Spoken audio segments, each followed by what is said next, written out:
Hello guys, ito ang prepare natin, roast chicken.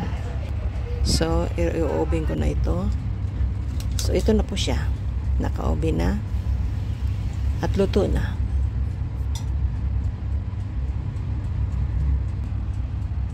At look, so yummy yummy. Look so yummy.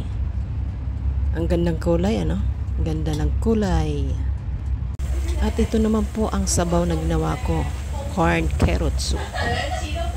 At syempre nilagyan ko yan ng buto-buto para mas malasa. So yan po siya, oh. Ang sarap po. Maya prepare tayo ng pasta. At ito mayroon tayong scallop. I-stir fry lang natin.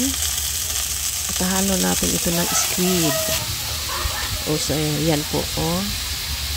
Nigisa na natin with mushroom, button mushroom. Yan po ang mga kasahog ng ating pasta today. So as you can see, nilalagay ko yung mushroom. Ini-stir fry natin. And voila, ayan po siya. Nilalagay natin ang lahat ng ingredients. Kapag halo-haloin na natin ang scallop, squid, mushroom, stir fry, mag-add ako ng little bit butter. At yan na po, nilagay na natin ng spaghetti noodles. Maghalo-haloin na lang natin. So, ganyanan. Halo-haloin lang. Ating chicken, ito na. At ito na ang ating pasta. At nag-stir fry tayo ng broccoli. So, yan na.